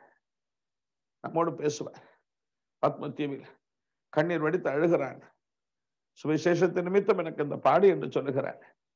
ஐயோ, எனக்கு இந்த உபத்திரம் வந்துவிட்டது என்று வெளிப்படுத்தல் 1:9 அழுகிறான். தேவன் அவனை தம்முடைய பரிசுத்த ஆவியினால் நிறைத்தார். அதே நேரத்தில் தேவனுடைய இன்ப குரல் அவன் காதிலே கேட்டது. யோவான், நான் அல்பா, நான் ஒமேகா, நான் முந்தினவர், நான் பிந்தினவர். அதே நேரத்தில் அவரை தன் கண்களால் கண்டான். வெளிப்படுத்தல் 1:13 முதல் 19 வசனங்கள் வரைக்கும் அவரை கண்ணார கண்டான். அவருடைய முகத்தை பார்த்தான், சூரியனை போல இருந்தது. தலையை பார்த்தான், வெண் பஞ்சை போல இருந்தது. கை கால்கள் உலைக்களத்தில் காய்ச்சப்பட்ட வெண்கலம் போல இருந்தது. அவருடைய சத்தம் பெருவெள்ள இறைச்சலை போல இருந்தது. அவருடைய கண்கள் அக்கினி ஜுவாலை போல இருந்தது. பார்த்து உடனே செத்தவனை போல கீழே விழுந்த. அவனை தட்டி எழுப்பினார். யோவான், பயப்படாதே, நான் தான் உன்னோடு 3 ஆண்டு காலம் உலாவினே, அந்த இயேசு வந்திருக்கிறேன் யோவான் என்று சொன்னார். அதுவரை பயந்தான், கலங்கினான், திகைத்தான். ஒரே ஒரு வார்த்தை கேட்டவுடன் பயம் எல்லாம் மாறி போனது, கவலை எல்லாம் மாறி போனது. என் இயேசு வந்து விட்டாரா, அது போதும் எனக்கு என்று ஒருவேளை அவன் யோசித்திருப்பான். அவன் சொன்னார், பயப்படாதே, இனி சம்பவிக்க போகிற காரியங்களை நீ அறியும்படிக்கு, மக்களுக்கு ஒரு புத்தகமாக எழுதும்படிக்கு உன்னை அழைத்துக் கொண்டு வந்தேன் என்றார். அன்பு தேவ பிள்ளைகள், உங்களுக்கு அந்த பரிசுத்த ஆவியை தேவன் கொடுப்பது எதற்காக? தேவனே வந்து உங்களை ஆற்றி தேற்றுகிற ஒரு அனுபவத்தை நீங்கள் பெற்றுக்கொள்ள வேண்டும். பல நேரங்களில் மக்கள் கேட்கிறார்கள், தேவன் எங்க இருக்கிறார், தேவன் எங்க இருக்கிறார்? பல நேரங்களில் பரிசுத்த பக்தர்களும் கூட புலம்பி சில பாடல்களை அவிசுவாசமாய் படித்து விடுகிறார். தாவீதின் சங்கீதத்தில் அவன் புலம்புகிறான். கண்மலையாம் தேவன், நீர் என்னை ஏன் மறந்தீர்? கண்மலையாம் தேவன், நீர் என்னை ஏன் மறந்தீர்? எதிரிகளால் ஏங்கி அடியேன் துக்கத்தால் தெரிவதேனோ? எதிரிகளால் ஏங்கி அடியேன் துக்கத்தால் தெரிவதேனோ? தஞ்சமே நீர், அடைக்கலம் நீர், கோட்டையும் நீர், என்றும் காப்பீர். தஞ்சமே நீர், அடைக்கலம் நீர், கோட்டையும் நீர், என்றும் காப்பீர். ஆத்துமா கலங்குவதே, நேசரை நினைத்திடுவாய். ஆத்துமா கலங்குவதே, நேசரை நினைத்திடுவாய். அன்பரின் ரட்சிப்பினால் தினமும் துதித்து போற்றிடுவாய். அன்பரின் ரட்சிப்பினால் தினமும் துதித்து போற்றிடுவாய். தஞ்சமே நீர், அடைக்கலம் நீர், கோட்டையும் நீர், என்றும் காப்பீர். தஞ்சமே நீர், அடைக்கலம் நீர், கோட்டையும் நீர் என்றும் காப்பீர். பல நேரங்களில் நாமும் அப்படி புலம்பிடுகிறோம். தேவன் என்னை மறந்து விட்டார், தேவன் என்னை கைவிட்டார் என்று ஏசாயா 49:14 சீயோன் சொன்னது போல. ஆனா அப்படி புலம்பின பத்மதீவு யோவானுக்கு தன்னை காண்பித்தார். அவன் வாழ்க்கையில் இருந்த எல்லா உபத்திரம் மாறி போனது. எல்லா உபத்திரம் மாறி போனது. 40 ஆண்டு காலம் இன்பமாய் எகிப்து ராஜ அரண்மனையில் வாழ்ந்த மோசே இந்த இஸ்ரவேல் ஜனங்களுக்கு நன்மை செய்ய போய் ஒரு எகிப்தியனை வெற்றி கொன்று போட்டது நிமித்தம் அந்நிய தேசத்தில் மீதியான் தேசத்தில் வந்து வாழ்ந்தார். 40 வருடம் ஆடு மேய்த்துக் கொண்டிருந்த மனதில் என்ன நினைத்திருப்பானோ தெரியாது. ஒருவேளை நானா இருந்தால் என்ன நினைத்திருப்பேன்? இந்த ஆடு மேய்த்து என் வாழ்க்கை முடிந்து போனது என்று யோசித்திருப்பேன். அப்படிப்பட்ட சூழ்நிலையில் தேவன் அவனுக்கு தோன்றினார். முச்செடி தண்ணீர் பற்றி எரிகிற ஒரு நெருப்பை போல காண்பித்தார்.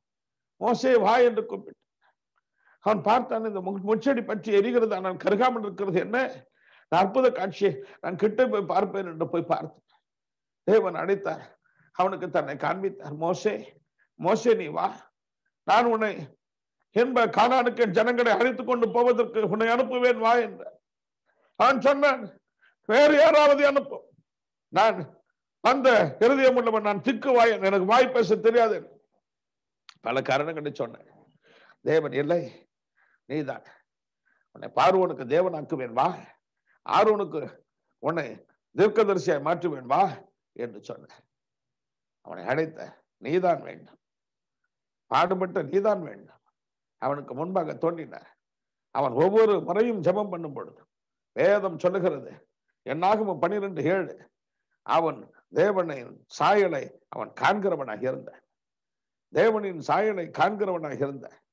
வேதம் சொல்லுகிறது, வேத புத்தகத்தில் ஒரு சிநேகிதனோடு பேசுவது போல முகமாய் தேவனோடு அவன் தரிசித்தான், பேசினான் என்று எழுதியிருக்கிறான். அன்பு தேவ பிள்ளைகளை, சோர்ந்து போகாதீங்க. தேவன் இம்மானுவேல், தேவனை ஒருவனும் ஒரு காலமும் கண்டதில்லை என்று வேதம் சொல்லுகிறது. 1 யோவான் 4:12 படிச்சிருக்க. ஆனால் இயேசு என்ன செய்கிறார்? எதற்காக இந்த உலகத்தில் வந்த? இல்லை, தேவனை எல்லோரும் பார்க்க வேண்டும். இனி தேவனை பார்க்காமல் ஒருவரும் இருக்க வேண்டும். தேவன் ஒருவருக்கும் தூரமாக இருக்க வேண்டாம். நான் இம்மானுவேல், யாரெல்லாம் என்னை பார்க்க விரும்புகிறார்கள் பார்க்கட்டும், என் குரலை கேட்கிறவர்கள் கேட்கட்டும், அவருடைய கண்ணீர் துடைக்கப்படட்டும். இதற்காக நான் இம்மானுவேலாய் வருகிறேன் என்று வந்தார். அவர் சொன்னார், உங்களை திக்கற்றோடாய் விட, உங்களை திக்கற்றோடாய் விட. அன்பு தேவ பிள்ளைகளே, உபத்திரவத்தில் கடந்து போகிற என் பிள்ளைகளே, ஊழியர்களே, எவ்வளவோ பாடுகள் உங்களை மேற்கொண்டன.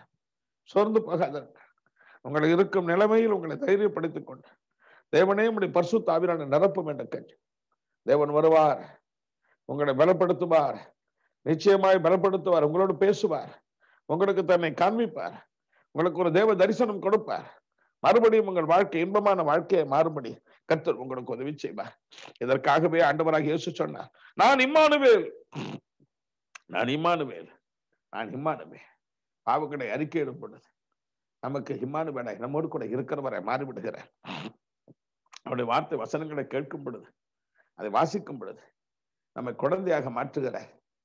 நமக்கு இம்மானுவேலாய் மாறிவிடுகிறார். நமக்குள் வந்து வாசம் பண்ணுகிறார், மாறிவிடுகிறார். அவரை நோக்கி கூப்பிடும் பொழுதும் கூட நமக்கு அருகில் வந்து விடுகிறார். நமக்கு அருகில் ஒரு நிழலாகவே மாறிவிடுகிறார். பரிசுத்த ஆவியினால் நிறைந்திருக்கும் பொழுது அவரை பற்றி மற்றவர்களுக்கு அறிவிக்கும் பொழுதும் கூட அற்புத அடையாளங்களை நம்மை கொண்டு செய்யும்படிக்கு நம்மோடு கூட அவர் வந்து விடுகிறவராக இருக்கிறார். பரிசுத்த ஆவியினால் நிறைந்திருக்கும் பொழுது நமக்குள் வாசம் பண்ணி அவருடைய இன்ப குரலை கேட்க வைத்து, இன்ப தரிசனத்தை பார்க்க வைத்து, நம் கண்ணீரை துடைக்கிறவராய், ஆறுதல் படுத்துகிற தேவனாய், என்றென்றைக்கு நம்மோடு கூட இம்மானுவேலராய் அவர் இருக்கிறவராக இருக்கிறார். அன்பு தேவ பிள்ளைகளே, சோர்ந்து போகாதிருங்கள். நம் நம்பிக்கை வீண் போகாது. ஒரு நாளும் நம்முடைய நம்பிக்கை, இந்த வார்த்தைகள் வசனங்கள் வீண் போகாது. வானம் பூமியும் ஒழிந்து போகும், ஆனால் தேவனுடைய வார்த்தை ஒரு நாளும் ஒழிந்து போவார். ஆண்டவர் அவர் நமக்கு இம்மானுவேலாக இருப்பார், நம்மை காப்பாற்றுவார், நம்மை ஆசீர்வதிப்பார், எந்நாளும் நம்மை ஆசீர்வதிப்பார். ஒரு வினாடி நம் கண்களை மூடி நாம் ஜெபிப்போமா? அவர் நம்மை ஆசீர்வதிக்கட்டும். எங்கள் அன்பு பிதாவே, மனம் இறங்க தேவனே, ஒரு மனிதனை ஆண்டவர் பார்ப்பது போல நீர் பார்ப்பதில்லை அப்பா. ஒரு மனிதன் ஒரு மனுஷனுடைய முகத்தை தான் பார்ப்பான், ஆனா நீர் எங்கள் அந்தரங்கத்தை பார்ப்பீர். மனவேதனையை பார்ப்பீர், மன புலம்பலை பார்ப்பீர். எங்களுடைய மனது எவ்வளவு வேதனை உள்ளது என்பதை பார்ப்பீர். மனுஷன் முகத்தை பார்க்கிறேன், தேவன் இருதயத்தை பார்க்கிறேன். நீங்கள் சோர்ந்து போகாதிருங்க, ஒருவராகிலும் சோர்ந்து போகாதிருங்க. உங்களை பார்த்து கோபப்படுகிற, எரிச்சல் படுகிற, ஒரு தண்டனை கொடுக்கிற தெய்வமாய் அவர் வரவில்லை. பாவங்களை மன்னித்து உங்கள் அக்கிரமங்களை நீக்கி உங்களை சுத்தமாக்கி உங்களோடு கூட உங்களுக்குள்ள வாசப்படுகிற இம்மானுவேலை வந்திருக்கிறார். அவர் இன்றைக்கு உங்களை கைவிட மாட்டார். அவர் உங்கள் ஒருவருக்காகிலும் தூரமாய் இருக்க மாட்டார். கூப்பிடுங்க, எங்கள் இம்மானுவேலராகிய இயேசுவே எங்களுக்கு உதவி செய்யும் என்று சொல். எங்களுக்கு உதவி செய்யும், எங்களுக்கு உதவி செய்யும். நீர் விரும்புகிறபடி எங்களால் வாழ முடியவில்லை, பொறுமையாய் இருக்க முடியவில்லை, சகிக்க முடியவில்லை. பல விதமான பாவங்களை செய்து விடுகிறோம். விட்டு தூரம் போனவர்களாய் மனதிலே யோசிக்கிறோம், கலங்குகிறோம், தவிக்கிறோம். எங்களை காப்பாற்றும், எங்களை காப்பாற்றும். இது ஒரு விசேஷித்த ஒரு வேலை.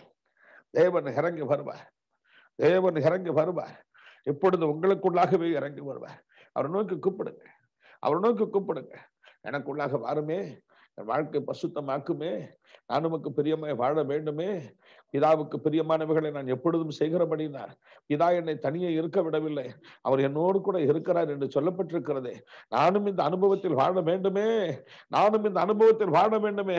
வானம் திறந்திருப்பதாக ஒவ்வொருடைய வாழ்க்கை, இந்த நிகழ்ச்சியை கேட்கிற ஒவ்வொருடைய வாழ்க்கை இன்பமான வாழ்க்கை ஆசீர்வதிக்கப்படுவதாக, ஒவ்வொருடைய வாழ்க்கை இன்பமான வாழ்க்கை ஆசீர்வதிக்கப்படுவதாக. ஒவ்வொருடைய கண்ணீர் மாறட்டும் என்று ஜெபிக்கிறேன். தேவனே மனம் இறங்கும், தேவனே மனம் இறங்கும், தேவனே மனம் இறங்கும். ஒவ்வொருடைய வாழ்க்கை இன்பமான வாழ்க்கையை மாறட்டும். இந்த வார்த்தைகளை கேட்கிற பிள்ளைகள் இனி தேவனுக்கு தூரமானவர்கள் அல்ல. வேதம் சொல்லுகிறது, இவர்கள் என் பிள்ளைகள் என்று நீர் சொன்னீரே. இந்த அனுபவத்தை அவர்கள் பெறட்டும், பெறட்டும், பெறட்டும், பெறட்டும், பெறட்டும். தேவனே அந்த பிள்ளைகளை ஆசீர்வதியும். வார்த்தை என்னும் மன்னாவாய் அப்பத்தால் இந்த பிள்ளைகளை திருப்தியாக்கும், திருப்தியாக்கும். வேத புத்தகத்தில் உள்ள எழுத்துக்களினால் இந்த பிள்ளைகளை ஆண்டவரை தகப்பன உயிருள்ள பிள்ளைகளாய் மாற்றும். செத்தவர்களை போல வாழ்ந்தார்கள், ஒவ்வொரு நாளும் பாடுகள் இவர்களை செத்தவர்களை போல மாற்றிவிட்டது. மனதில் ஒரு உற்சாகம் இல்லை, மனதில் ஒரு ஆறுதல் இல்லை. என்ன செய்ய போகிறோம், எப்படி வாழப் போகிறோம், எப்படி எனக்கு காலங்களும் கதைகளும் நடக்க போகிறது, நான் நன்றாய் இருப்பேனா, நன்றாய் இருக்க மாட்டேனா என்றெல்லாம் கதறினார். இப்பொழுது உன்னுடைய வார்த்தைகள் இந்த பிள்ளைகளுக்கு கொடும். நான் உன்னை விட்டு விலகுவதும் இல்லை, உன்னை கைவிடுவதும் இல்லை என்று சொன்னீரே. அந்த வார்த்தைகளை இவர்கள் கர்த்தாவே தன் மனதிற்குள் கொண்டு வரட்டும். ஆண்டவரே, நான் உள்ளங்கையில் வரைந்து வைத்திருக்கிறேன், உங்களை மறக்க மாட்டேன், உங்களை மறக்க மாட்டேன் என்று சொன்னீரே. அந்த வார்த்தைகளை இந்த பிள்ளைகளுக்குள் அனுப்பும். இன்றைக்கு புது சிருஷ்டியாய் மாறட்டும், புதிய பாத்திரமாய், புனித பாத்திரமாய் மாறட்டும். இவர்களோடு கூட இருக்கும்படி இப்பொழுது இறங்கி வாரும், இறங்கி வாரும். ஒரு இருதயமாகிலும் சோர்ந்து போக வேண்டாம், ஒரு இருதயமாகிலும் பின்வாங்கி போக வேண்டாம். ஒருவராகிலும் அவிசுவாசத்தோடு ஐயோ கர்த்தர் எனக்கு உதவி செய்ய மாட்டார் போல என்று எண்ணவே வேண்டாம். தேவனே, இவர்களை ரட்சிக்கும் தேவனே, உம்முடைய வார்த்தை என்னும் ஆண்டவரை வல்லமையினார் இவர்களை புதிதாக்கும்.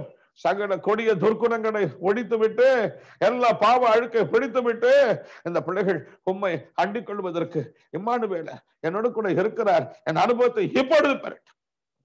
இயேசு கிறிஸ்துவின் ஆசீர்வாதம் மழை போல இறங்கட்டும். ஒவ்வொரு குடும்பத்தை ஆறுதல் படுத்தும், ஒவ்வொரு குடும்பத்தை ஆறுதல் படுத்தும். மனம் திரும்பாத மனைவி மனம் திரும்பட்டும், மனம் திரும்பாத கணவன் மனம் திரும்பட்டும்.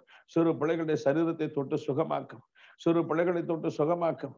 எல்லா விதமான கொடிய பலகீனங்கள், கொடிய தகப்பனை ஒரு விஷயம், இந்த பனி காலம், குளிர்காலத்து பலகீனங்கள், சளி, இருமல், காய்ச்சல் எல்லாம் ஓடி போகட்டும், ஓடி போகட்டும்.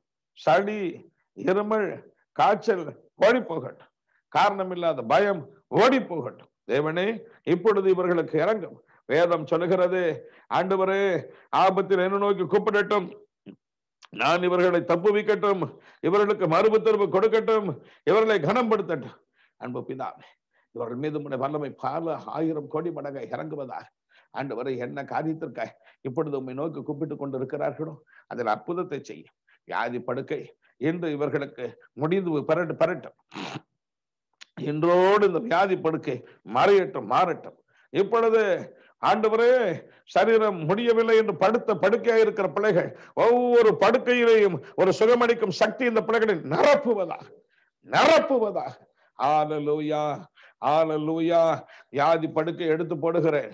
பலகீனத்தினால், வயது மூப்பினால் ஆண்டவரே பலகீனப்பட்ட பிள்ளைகளுக்கு அற்புதங்கள் நடக்க வேண்டும் என்று ஜெபிக்கிறேன். அற்புத சுகம் உண்டாயிருக்க வேண்டும் என்று ஜெபிக்கிறேன். இயற்கைக்கு அப்பாற்பட்ட ஒரு வல்லமை இந்த பிள்ளைகள் மீது இறங்க வேண்டும் என்று ஜெபிக்கிறேன். இறங்க வேண்டும் என்று ஜெபிக்கிறேன். இணையற்ற ஒரு வல்லமை இறங்கட்டும். தேவனே, கடன் பிரச்சனையினால் கஷ்டப்படுகிற பிள்ளைகளை மனதார நினைத்து விடும். ஆண்டவரே, என் வாழ்க்கையில் சரியான ஒரு வருமானம் இல்லை, எனக்கு நல்ல வேலை இல்லை, என் குடும்பத்தை நடத்தும் திராணி எனக்கு இல்லை, இனி என் குடும்பத்தை எப்படி நடத்துவேன், என் பிள்ளைகளை எப்படி படிக்க வைப்பேன், என் பிள்ளைகளுக்கு எப்படி திருமணம் செய்து கொடுப்பேன் என்றெல்லாம் கவலைப்படுகிற பிள்ளைகள் எந்த இடத்தில் இருந்தாலும் ஆண்டவரே அவர்களுக்கு இறங்கும். ஒருவேளை இந்த நிகழ்ச்சி பார்த்து கொண்டிருந்தார் அவர்களுக்கும் இறங்கும், அவர்களுக்கும் இறங்கும். மனது இறங்கும், மனது இறங்கும். துயரப்படுகிற அனைவருக்கும் நான் ஆறுதல் கொடுக்க போகிறேன். அதற்காகத்தான் இந்த உலகத்தில் வந்தேன் என்று சொன்னீரே. மனம் இறங்கும். இந்த இரவு வேளையில் உலகம் முழுவதும் உடைய அன்பு பாய்ந்து போகட்டும். துயரப்பட்ட அத்தனை பேருக்கும் இரக்கம் செய்யும். நிகழ்ச்சியை பார்க்கிற எங்களுக்கும் இரக்கம் செய்யும். தேவனுடைய அருள் மாரியின் வல்லமை இறங்கட்டும், இறங்கட்டும். எல்லா உபத்திரவத்திலிருந்து யோசேப்பை விடுவித்த தெய்வமே, எங்களை விடுவியாப்பா, எங்களை விடுவியும், எங்களை விடுவியும். எங்கள் உபத்திரவங்கள் போகட்டும், எங்கள் உபத்திரவம் போகட்டும். இன்றோடு ஒவ்வொருவருடைய உபத்திரவம் போகட்டும், ஒவ்வொருடைய உபத்திரவம் போகட்டும். எங்களுடைய உபத்திரவத்தை நீக்குவதற்காக தேவனே, அன்று யோபுவுக்கு தரிசனமானி, ஆண்டவரே அன்று பத்மதீபு யோவானுக்கு தரிசனமானி, மோசேக்கு தரிசனமானி, என்றும் அது பிள்ளைகள் உம்மை காணட்டும், உம்மை காணட்டும், கண்ணார காணட்டும்.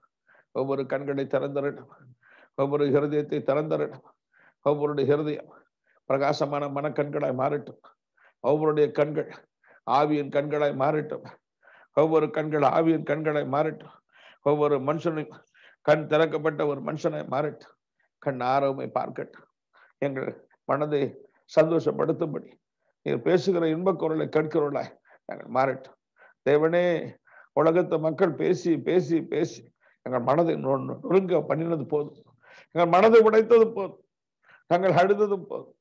இனி உம்முடைய இன்ப வார்த்தைகளினால், இன்ப குரலினால் நாங்கள் ஆசீர்வாதம் பெறுவதற்கு பரிசுத்த ஆவியினால் எங்களுக்குள் வாசம் பண்ணுகிற தெய்வமாய் நீர் இருப்பதற்காய் ஸ்தோத்திரம். எங்கள் கண்களை திறக்கிறவராய் இருப்பதற்காய் ஸ்தோத்திரம். ஒவ்வொருவரையும் நிரப்பும், ஆவிக்குரிய வரங்களினால் நிரப்பும். உம்மை காண பண்ணுகிற ஞானத்தை போதிக்க மரத்தினால் நிரப்பும். உம்மை காண பண்ணுகிற தீர்க்க தரிசன மரத்தினால் நிரப்பும்.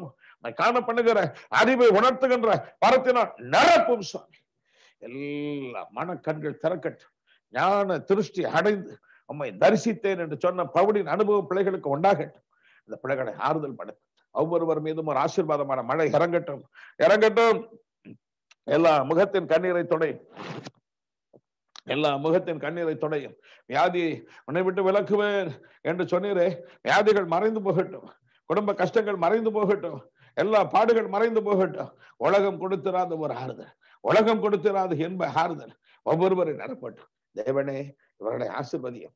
நான் இம்மானுவேல் என்று சொன்னீர், எங்களோடு கூட இருக்கிறவர் என்று சொன்னீர் ஐயா. எங்கள் வாழ்நாள் முழுவதும் எங்களோடு இருக்கிறவர், இருக்க போகிறீர். உமக்கு நன்றி, உமக்கு நன்றி, உமக்கு நன்றி, உமக்கு நன்றி. இந்த வார்த்தையின் படியே 100க்கு 100 எங்களை ஆசீர்வதிக்க போகிறீர். உமக்கு நன்றி, உமக்கு நன்றி. இயேசு கிறிஸ்துவின் நாமத்தில் ஜெபிக்கிறோம் நல்ல பிதாவே. ஆமென், ஆமென், ஆமென். அன்பு தேவ பிள்ளைகளே, சோர்ந்து போகாதிருங்கள். தேவன் நம்மை கைவிட மாட்டார். அவருடைய வார்த்தை ஒவ்வொன்றும் சத்தியம், அது நம் மீது நிறைவது நிச்சயம். இந்த வார்த்தையின்படி தேவன் நம்மை ஆசீர்வதிப்பாராக.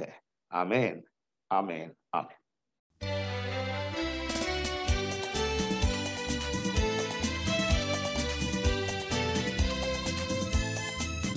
உள்ளத்தில் பிறக்கிறதெல்லாம் இரக்கம், மனது உருக்கு. மார்த்தாலும் மரியாளும் மலம் பொழுது ஆண்டவர் கண்ணீர் வடித்தார். எதற்காக இந்த உபத்திரவங்களை தேவன் நம் வாழ்க்கையில் அனுபவிக்க வேண்டும் என்று வேத வசனங்களை ஆராய்ந்து பார்க்கும் பொழுது